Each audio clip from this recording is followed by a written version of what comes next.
अमीरुल मोमिनीन अली इब्न अबी तालिब अलैहिस्सलातु वस्सलाम ने नहजुल बलागा में भी यही इरशाद फरमाए। नहजुल बलागा के कलमात क़िसार में से 158 नंबर एक कलमा है कि आप फरमाते थे कि आतिब अखाका बिल इहसान इलैहि वरदुद शर्रहु बिल इनआम अलैहि, कि अपने भाई को शर्मिंदा एहसान बनाकर सरजनिश करो, वर्दुद शर्रहु और उसकी बुराई को दूर कर दो, किसके जरिए से?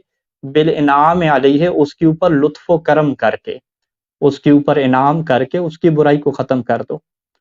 और मुझे बड़े अफसोस से कहना पड़ता है कि इस हदीस का एक गलत तर्जमा किया गया और गलत तर्जमा मशहूर किया गया। ये जो जुमला है ना कि अपने भाई के ऊपर एहसान करो, आगे क्या है कि वर्दुद शर्रहु, और उसकी बुराई को तुम रोक दो, उसकी बुराई और उसके शर को ख़त्म कर दो। इसका लोगों ने क्या तर्जमा किया कि अमीरुल मोमिनीन इस्लाम ये फरमा रहे हैं कि अपने भाई के ऊपर एहसान करो, वर्दुद शर्रहु, और उसके शर से बचो। यानी बिल्कुल उलट मतलब कर दिया कि भाई के ऊपर एहसान करोगे तो वो तुम्हारे ऊपर क्या करेगा? तुमसे बदला लेगा और तुम्हारे साथ बुराई के साथ पेश आएगा। लिहाजा जो है वो जिसके ऊपर एहसान करो उसके शर से बचो। इंतहाई गलत तर्जमा। जबकि सही तर्जमा क्या है कि अपने भाई के ऊपर एहसान करो, वर्दुद शर्रहु, और उसके शर को रद्द कर दो, खत्म कर दो। ये मतलब नहीं है वर्दुद शर्रहु के उसके शर से बचो, फिर नहीं। फरमाया कि वो जो उसका शर है, वो जो उसकी दुश्मनी है, वो जो उसका बुग़्ज़ है, उसको तुम खत्म कर दो। और खत्म करने का तरीका भी आगे बयान फरमाया कि बिल इनाम अलैहि, उसके ऊपर लुत्फ़ व करम करके, उसके ऊपर एहसान करके। ये वही बात है कि जो इसी सूरह फुस्सिलत की आयत नंबर 34 के मुताबिक है बिल्कुल, कि कुरान ने कहा कि जो बुराई तुम्हारे साथ करे तुम उसके साथ अच्छाई करो। अच्छाई करने का नतीजा क्या निकलेगा कि वो जो दुश्मनी है वो दोस्ती में बदलेगी। और इमाम हसन अलैहिस्सलाम ने ये प्रैक्टिकल करके दिखाया कि एक नास्बी जो बुग़्ज़ रखने वाला था, उसकी जब बुराई का जवाब अच्छाई से दिया तो वो मुहिब्बे अहले बैत बन गया।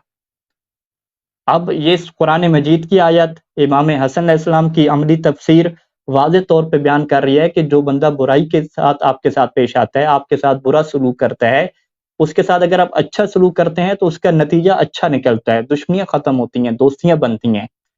अमीरुल मोमिनीन इस्लाम ने भी यही फरमान पेश किया कि अपने भाई के ऊपर एहसान करो और उसके शर को तुम ख़त्म कर दो। उसके शर को कैसे ख़त्म करोगे? उसके ऊपर एहसान करके, उसके ऊपर लुत्फ़ करम करके। और लोगों ने इसका क्या तर्जुमा बना लिया कि मौला ये कहना चाहते हैं कि भाई के ऊपर एहसान करो और उसके शर से खुद को बचाओ। ठीक है, यानी वर्दुद शर्रहु बिल इनाम अलैहि एक अरबी ज़बान का जाए कि उसके शर को तुमने रद्द करना है, ख़त्म कर देना है उसके ऊपर इनाम नाज़िल करके। लोगों ने इस जुमले का क्या तर्जुमा बनाया, और ये ज़ुल्म है हदीस के साथ।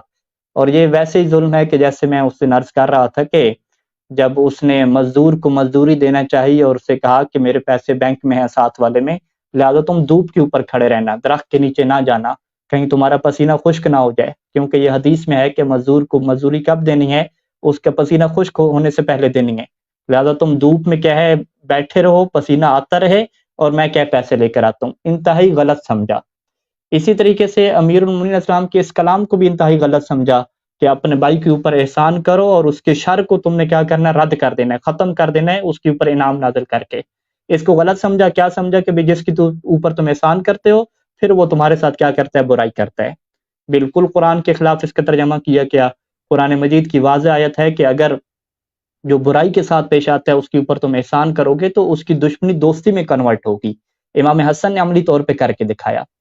तो ये वो सीरत के पहलू हैं कि जैसे कुरान मजीद ने कहा कि सब्र करने वाले इन पहलुओं को जो है वो अपनाते हैं। और आजकल के दौर में कि जब मोमिन सोशल मीडिया के ऊपर हैं और आपस में गुफ्तगू का आगाज़ करते हैं, एक दूसरे को दीन की तरफ दावत देते हैं, तो इस पहलू को मद्देनज़र रखने की कितनी अहम ज़रूरत है कि हम किसी के बुरे लफ्ज़ का जवाब अच्छे अल्फाज के ज़रिए से दें, किसी की गाली का जवाब, किसी की लानत का जवाब जो है वो उसका मज़ाक उड़ा के ना दें। जो नफ़रतें हैं उन्हें हम मोहब्बतों में तब्दील करें, जो दुश्मनियाँ हैं हम उन्हें दोस्तियों में तब्दील करें। ये वो ख़ास ज़िम्मेदारी है कि जिससे फिर मुआशरे में रहमत बढ़ेगी और मोहब्बत बढ़ेगी। और ये तभी हो सकता है कि हम कुरान मजीद की आयत को अपने सामने रखें, इमाम हसन अलैहिस्सलाम की सीरत को अपने सामने रखें।